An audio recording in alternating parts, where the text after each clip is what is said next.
let's roll into that second game. So it's going to be Man City versus Arsenal. Yeah.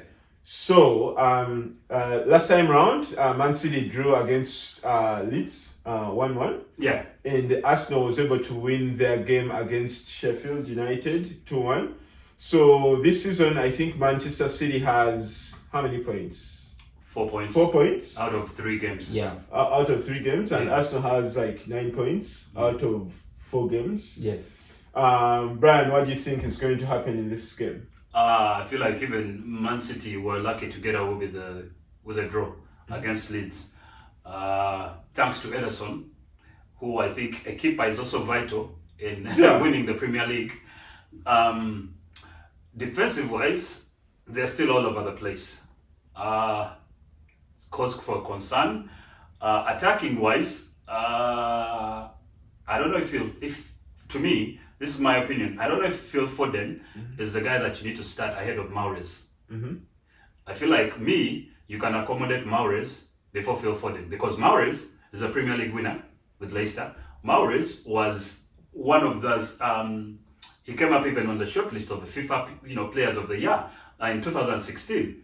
To me, I feel like Man City, I don't even know what tactics this guy uses anymore. Well, but the thing, so so that point about Mahrez and Foden, I feel like they give you different things, because Mahrez plays on the wing. Yeah. Foden plays like in the number 10 position. Yeah, but then Foden usually slides up. Yeah, like with Man City, what you will find people, the front people are numberless. You'll find Kevin De Bruyne is on the left. For him, as I noticed Man City's formation, he's a free role player. You'll find him box in the other box, you'll find him in this box, you'll find him on the left, you'll find him on the right. So to me, if it were you, Byron, would you start Mahrez ahead of Foden? It depends. It depends on like what position. So if you're asking me, if I would play Foden on the wing ahead of Mahrez, my answer would be no. Okay. But if it's like in a number 10 role, I would play Foden all day against. But Mahrez. I think Foden keeps moving onto the wings because he's trying to create space for De Bruyne to operate. Because if they're all in there in the middle, then it becomes difficult for De Bruyne to come out on to play his game really. So he keeps drifting up wide, though he plays just in and around behind the striker. But depending on me, like what Bryan said, for this game definitely you'd want to play Mahrez, because Arsenal are going to come with 3 centre backs. Yes. Obvious. So you need to stretch the pitch. So that the 3 centre backs who are narrow, when you stretch the pitch, that means you're going to pull back the wing backs, and then there you can play within the lines, in behind the defenders, in behind the 3 centre backs. But if he's going to play Foden, who is also going to be tacking in and around, they will not have chances to score, in my opinion. Yeah, by the way, there's even a chance De Bruyne might not even start. Yeah, actually, there's a chance that De Bruyne is doubtful for this game with the knock. So there is. You need somebody who's good on the ball like Mahrez and can dictate from either the wing. He can't do it in the middle, but I think you still need him on the wing. Yeah, but if I don't feel like is doubtful, then Foden will play. Will definitely play. Foden. So so you alluded that you think Arsenal will play with a Back three at yes. the back. 3-4-3. But like with Thomas Partey. Okay. So with Partey after Partey, I think Arteta has more options. I think he can play like basically a 4-3-3. Yeah. Because he can like play basically 4 centre backs, and Partey gives him that option of like having like 3 midfielders in the middle, and then like the top. Yeah, but if you've noticed again, Guardiola when he's attacking, first of all the fullbacks tacking.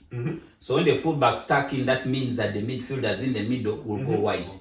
So that means that if you play Partey alone within the middle, he will not be able to mark 3 to 4 players.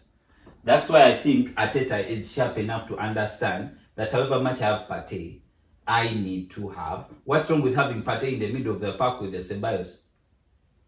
Makes sense? Yeah. Yeah. So why would you want to make it worse and say no? Let me have Partey. Partey will not be able to shift on both wings. But then my view about this game really is still I trust me. To me, I rank Arteta really highly as a coach. He learned well from Guardiola, and I expect Arsenal to have an insight in terms of how they want to play. They're going to continue playing the way they want to play, but playing hard still, because they know they can hurt Arsenal where it's least expected. But if you watch the international game that we saw recently of Portugal versus France, I was quite impressed by Ruben Dias, the new defender for Manchester City.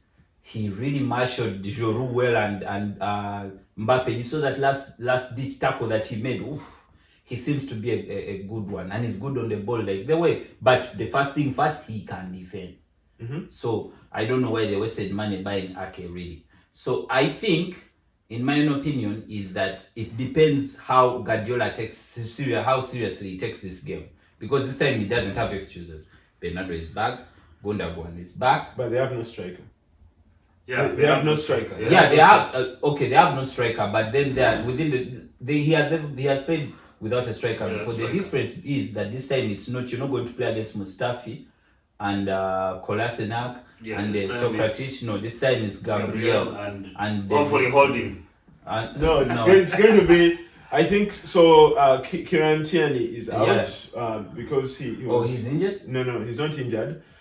He was exposed to somebody who tested positive for COVID, so he has to self-isolate. That's why he's going to miss this game. So I think that at the back, Arsenal will have David Luiz, Gabriel, and probably Rob Holding. Yeah.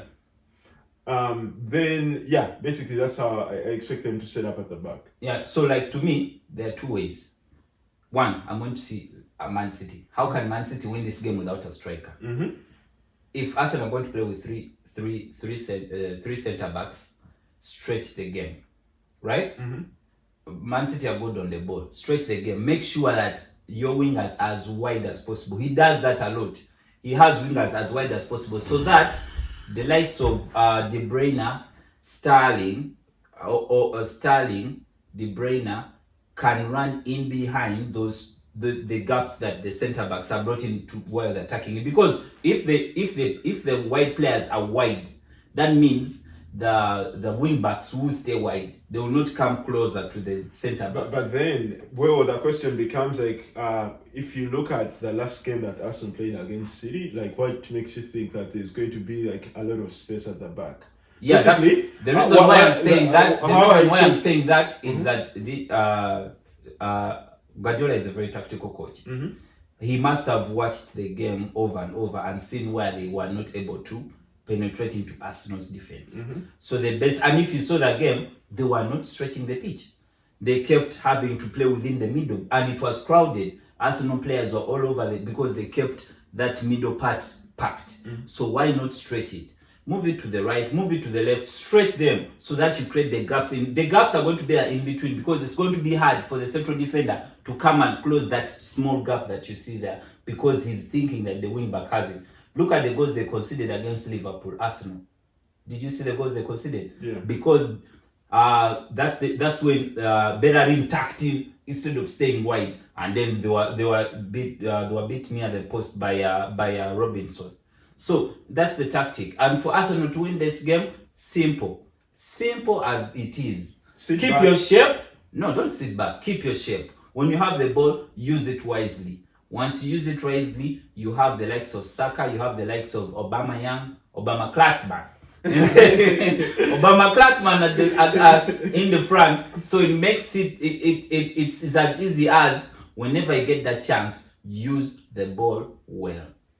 Well, Bryan, do you think Arsenal has a chance in this game? Arsenal has a chance in every game. You just, tactically wise, I don't think they're going to change anything.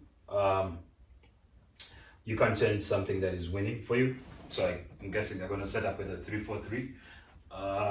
Obviously, use that pace of Aubameyang and use that space that these Kyle Walkers will be leaving.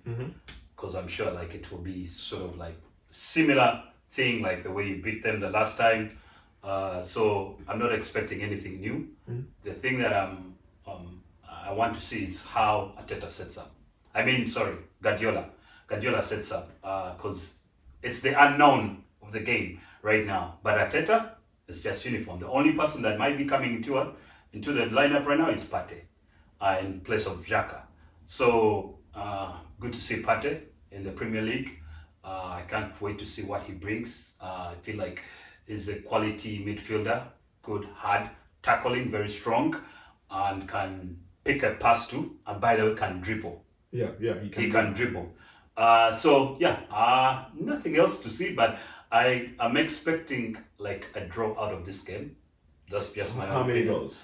A 1-1 or 2-2.